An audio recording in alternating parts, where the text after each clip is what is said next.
If all of you could go to Gilead, you get the same training. By the time you're finished, you'll be doing the same thing.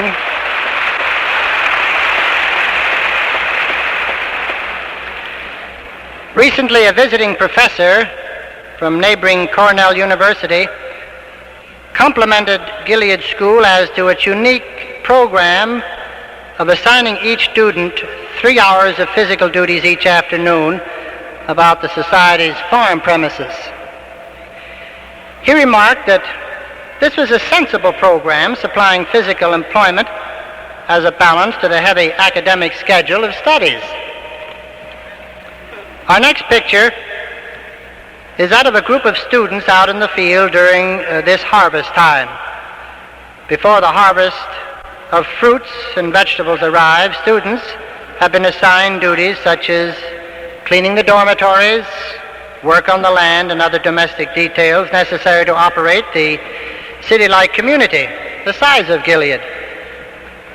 A happy group we see, and here on my right we find them from Singapore, Malay, the Philippines, Norway, Egypt, Bahamas, El Salvador, and Newfoundland. Let us overhear their remarks. Hi, Brother Salango. How are you enjoying picking strawberries? Hi, Sister Ang. These strawberries are certainly gigantic. They must be New World berries. Our stay at Gilead has certainly gone by like lightning. Truly a wonderful dream. Yes, I agree with you. Living together as a new world society with people completely devoted to God was something that never came into my mind, even in my wildest dreams. Did you ever know that Sister Lee and I came into the truth together? And at that time, there was not one single Jehovah's Witness in our city, which is Penang in Malaya. No, tell us the story. Why, sure. How long ago was it, Sister Lee, when the missionaries placed the book with my brother? I believe you told me it was 6 years ago. That's right. I remember now. After leaving a book with my brother, those Gilead missionaries were later deported from Malaya. Religious intolerance, you know. Oh. For more than 1 year after that, the book was left untouched on the bookshelf. Sister Ng and I were school classmates, and we both came from Buddhist families. How old were you girls? We were then about 13. What happened next? Then Sister Ng took the book out of the bookshelf, and we both made a study of it together. It was a copy of The Truth Shall Make You Free. At that time, we were both becoming aware of the world around us and wondered where we fitted into the picture. Imagine the illumination the book gave us when it fixed our time as being the short period before the destruction of wickedness and the coming of a new world. We were so excited over the information that we wanted to pass it on to our friends as well. But there was only one book between the two of us. How could we share one book among many? Our first thought was to find a society who published the book. But where were these people? You see, we couldn't do anything without Jehovah's organization. We made some weak efforts to spread the information by typing out several copies of the book. But it wasn't practical because it took such a long time. What did you do then? Well, we wrote to the old Singapore address of the society printed in the back of the book. But our letter was sent back to us because the branch had already moved to a new address. Oh, we were so disappointed. Oh, what happened then? Then one day I saw a girl with a recent watchtower with the Brooklyn address on it. We immediately rode to 117 Adams Street, Brooklyn, New York, hoping and praying that the letter would finally reach the publishers of the book. After a long, long wait of 2 months, we received a letter from the branch in Singapore. We were so very, very happy that we finally contacted the people of God. But we wanted to meet them and get to know them. But the nearest one was 500 miles away. We prayed so hard to Jehovah to send someone over to our town. And here at Gilead, we actually worked and ate and slept with a 100% theocratic company for 5.5 months. Can you imagine the contrast? During our isolation, we longed so much for theocratic association. Just think how excited we were when we heard that the second servant was coming to visit us. We felt that Jehovah had given us the greatest happiness of our lives. His stay was too short, but he left us a lot of instructions on how to carry on the witnessing work. I suppose you did not report any preaching activity till then. No, we didn't. But from then on, we sent in isolated publishers' report cards every month without fail. At first, we confined our witnessing to our friends and classmates. And finally, we plucked up enough courage to do house-to-house witnessing. But we were so nervous that we ran home after the third door. But that broke the ice, didn't it? Yes, we were fairly regular in the house-to-house work after that.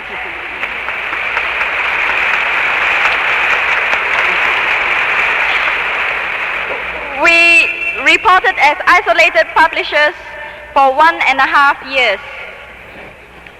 How did you girls manage to keep your spirits up for such a long period? Why? Anyone who stops coming to meetings for a few weeks would soon become spiritually sick and depressed. Oh, Jehovah took care of that. He provided us with theocratic visitors from time to time. Besides 2 circuit servants, we were called on by missionaries who were on their way to conventions, as well as brothers who were vacation pioneering. The more of these brothers we met, the more we wanted to associate with the congregation of Jehovah's Witnesses. Just imagine our happiness when the branch decided to send 2 missionaries over to us. When the congregation was finally established, we never missed a meeting. And when meetings were over, we always lingered long after, never wanting to leave. I see that isolation has certainly given you girls a deep appreciation of theocratic association. What do you feel about the association at Gilead? Life at Gilead is like a foretaste of life in the new world. Here everything is done out of love. Here instructors teach because they love their brothers, for they get no financial return. Students study hard because they love to take in the precious thoughts of God. Sisters scrub and clean, and brothers cook, wash and work in the fields because they love their brothers. Gilead is a miniature paradise.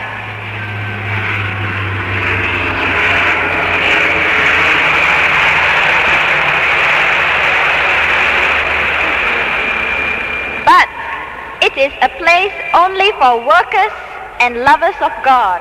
For the happiest people here, I feel, are those who laugh most and work the hardest. You know, the daily morning worship we had at Gilead greatly impressed me.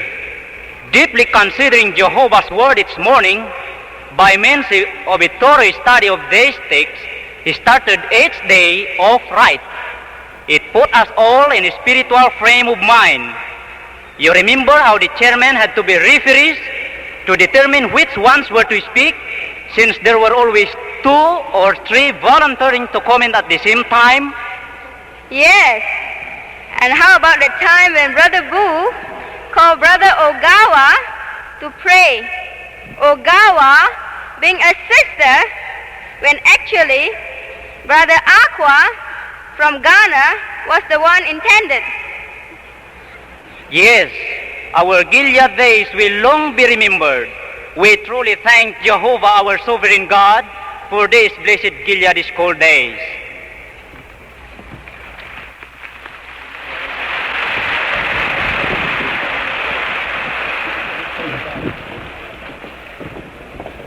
As we turn over to the next picture in our album of Living Gilead Scenes, we come to a delightful bit of pageantry and play. Our sisters from India, with their colorful saris, furnish much color and flash about Gilead's campus. When they go from classroom to classroom, along with classmates from other lands, also in native dress, there is witnessed pageantry of nations gracing Gilead's walkways. In this pleasant picture, we see students at play from India, Ceylon, Italy, Honduras, and Libya. On the lawn before Shiloh, fellow students have prevailed upon 4 of our Indian sisters to entertain them with a song. They sing songs of praise to Jehovah, their Creator, in their characteristic Malayalam style. Let us join the group to hear the singing of Kingdom Song 13 and 28 in their native tongue.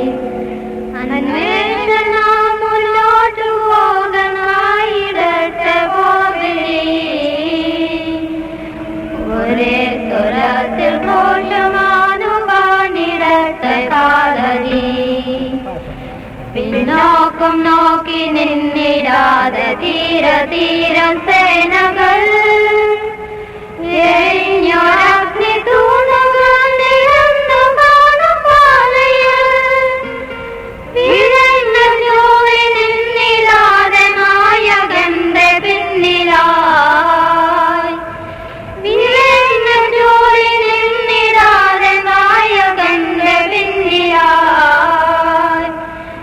ഒരേ സ്വരത്തിൽ ഘോഷമാണു പാനിരട്ടെ കാലടി പ്രകാശത്തിന്റെ പാതയിൽ നടന്നു മുന്നിലേറുക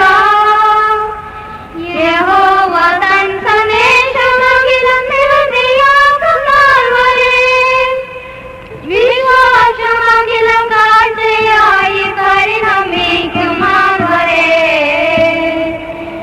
വിശ്വാസമഖിലം കാഴ്ചയായി പരിണമിക്കും നാൾ വരെ ഒരേ സ്വരത്തിൽ ഘോഷമാണു പാനിരട്ടെ കാലടി.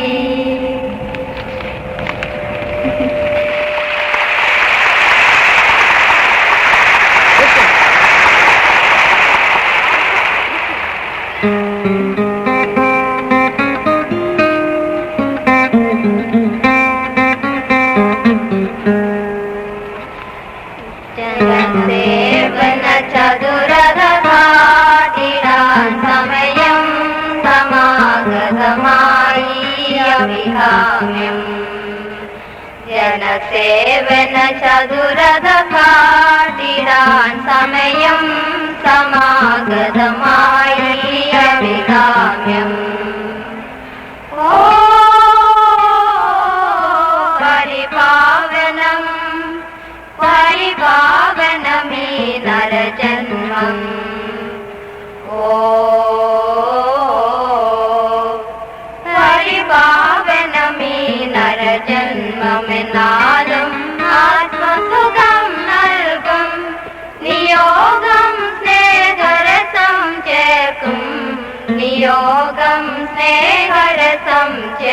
കേൾക്കും ഹൃദയം കവരും വചനം മുറപോൽ മൊഴിയും മലർ പോലെ ഹൃദയം കവരും വചനം മുറപോൽ മൊഴിയും മലർ പോലെ നാം തെരുവിൽ നിരയായി നിന്നിടും സങ്കേതവാക്യം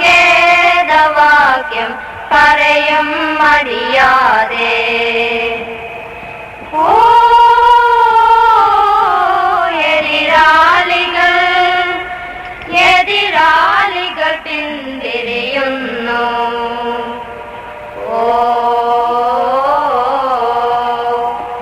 എതിരാളികൾ പിന്തിരിയുന്നു യാടും വീടുകൾ തീർക്കും അന്യോന്യം ആന്തരം വെളിവാക്കും അന്യോന്യം ആന്തരം വെളിവാക്കും നയചാതുതിരോടുതിരും മൊഴികൾ കരുണാമസണം നാം നയചാതുതിരോടുതിരും മൊഴികൾ കരുണാമസണം നാം ജനസേവന ചതുരത കാട്ടിടാൻ സമയം സമാഗതമായി അഭികാമ്യം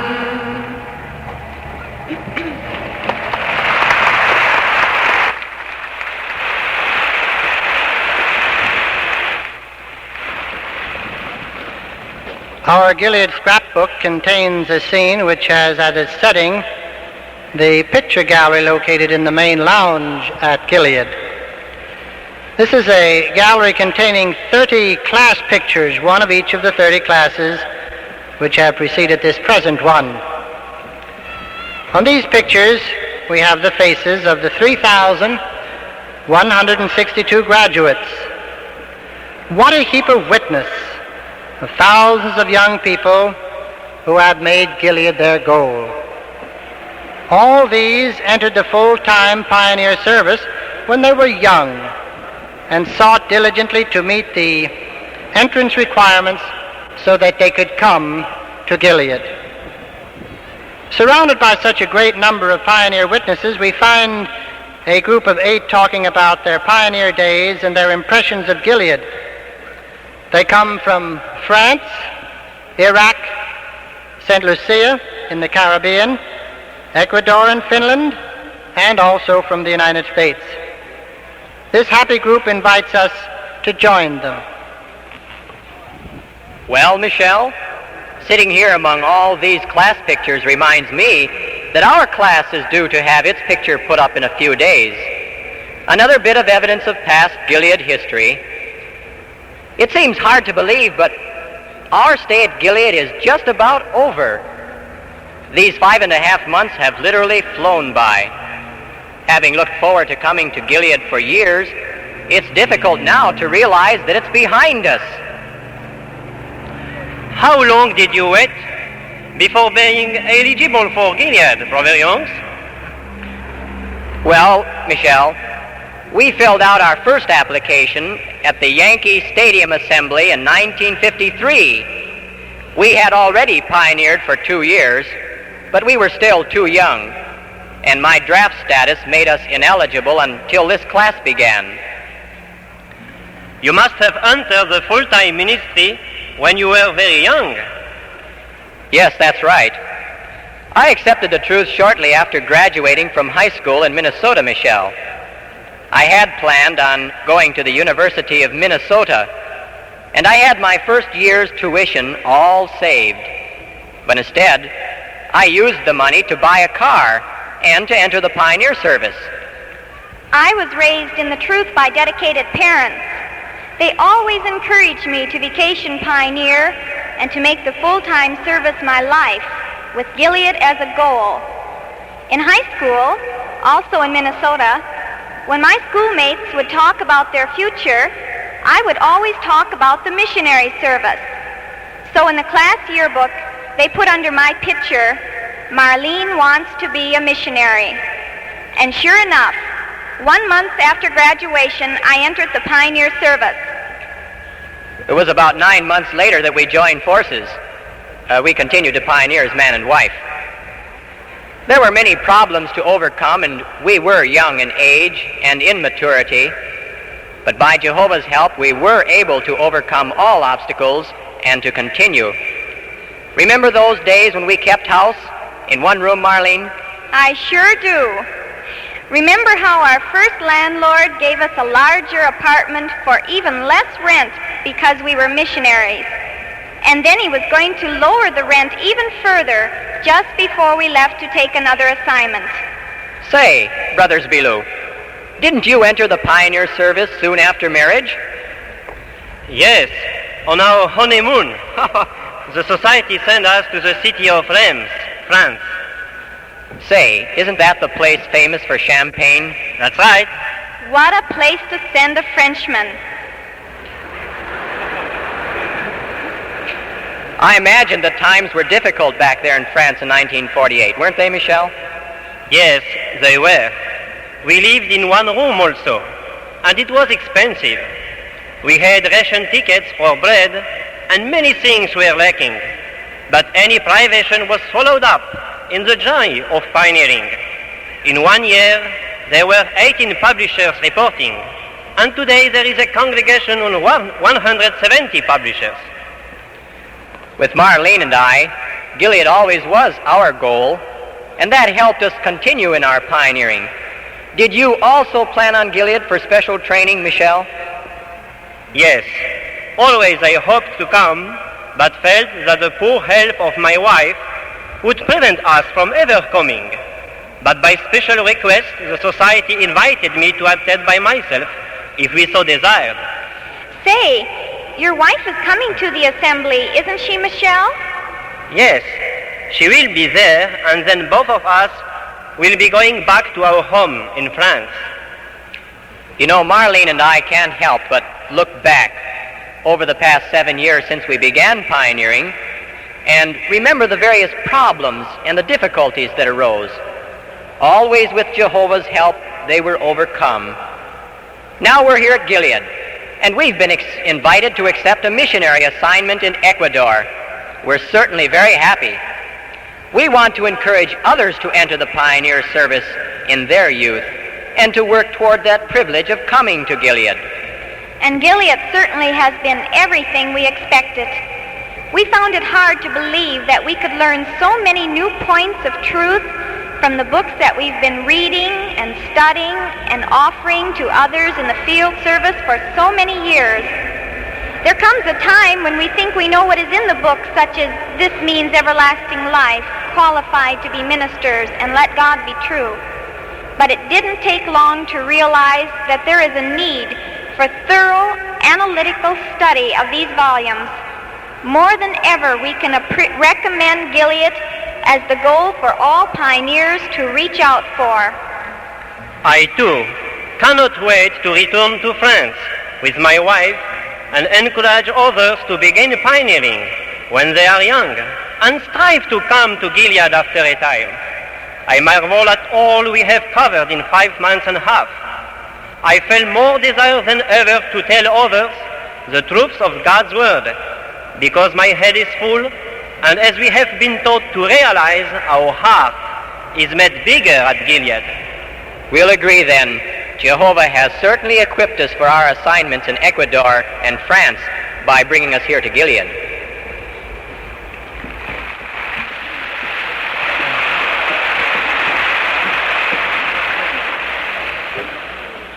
Gilead campus is equipped with a lovely outdoor amphitheater. The brothers built that in 1950.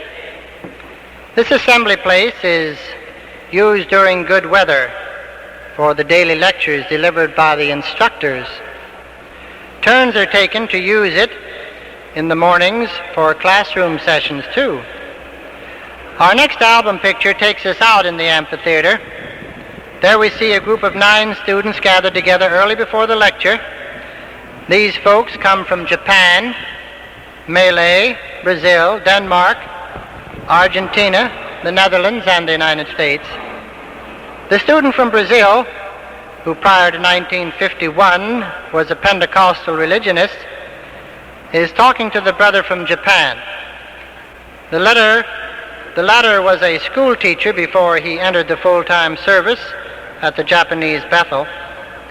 Let us sit down near this group and just see what is going on. Hello, Brother Fujikura. There are 15 minutes before the lecture begins. We have heard so much about Japan. Please, tell us about your lovely country. Oh yes, I shall be glad to do so. Well, first of all, do you know anything about earthquakes? No, I don't know. Have you ever experienced earthquakes before? Never before. I haven't. You know, I came to America last November, and among many things I enjoyed during my stay here in the United States is that I haven't felt any earthquakes so far. As you might know, Japan is well noted for earthquakes, and in these last days, they occur quite frequently. When Brother Noah came to Japan in 1956 and attended the service meeting at the local congregation in Tokyo, an earthquake hit the Tokyo area. It occurred just before Brother Noah stood up to give a 10-minute talk. So he started by saying that the earthquake was the initial nervousness of his little speech. If so, what a tremendous initial nervousness he had. All of us laughed at his humorous remark. Most Japanese people don't use beds, but they spread a sort of mattress on the floor at night and sleep in the thick quilts. In the morning, they roll up the mattress and quilts and put them in the closet. So you see, one room can be used as a bedroom, dining room, living room, and workroom. If you want to enter the house, you must take off your shoes. Oh, don't worry that your feet might get dirty, for people keep the room spotlessly clean. You may notice people sitting on the floor, unlike the way you sit on chairs.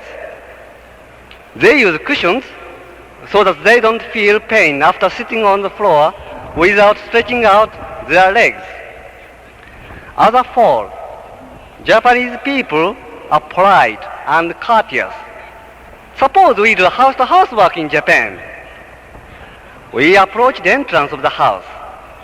Here in America or Europe, you have to either knock at the door or ring the bell.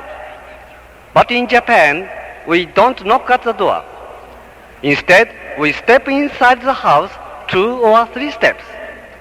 After we enter the house, we must call the attention of the householder. So we use the most common greeting in Japan and say, "Excuse me, excuse me." Oh, that's very interesting. The householder will come to the entrance, and it isn't surprising to see the householder kneel down and make a courteous bow to us and inquire politely why we have come to the house. Then we proceed with our regular house-to-house sermon. It is seldom that we experience a mean householder as some of you do here in the United States. Japanese people are lovers of nature. They have developed a special art of flower arrangement and tea ceremony, which are very graceful to observe. Would you like to know what a Japanese tea ceremony is? Yes? Come with us on the back hall where we sometimes must share in such a performance. This has been practiced for generations. Though it isn't a religious ceremony, a definite ceremonial rule regulates the procedure. In order to fully enjoy the tea ceremony, all participants must know the regulations. Oh yes, they must sit down on the floor. The one who serves tea washes the tea utensils gracefully and quietly before she starts mixing tea with boiling hot water. Then she puts a certain amount of powdered green tea in a china bowl and pours in hot water. Then she vigorously stirs the water with a bamboo brush. Now the tea is well mixed, and is presented to the guest, who enjoys a good taste of tea. During the ceremony, both of them exchange a courteous bow to express keen appreciation. Come to Japan, where I'd like to invite you to such a typical tea ceremony. I'm sure you'll enjoy it. Oh, Brother Fushikura, thank you very much. I want to tell you about the education in Japan. People there are very much interested in education. More than 95% of the people can read and write. Their good education helps our witness work considerably.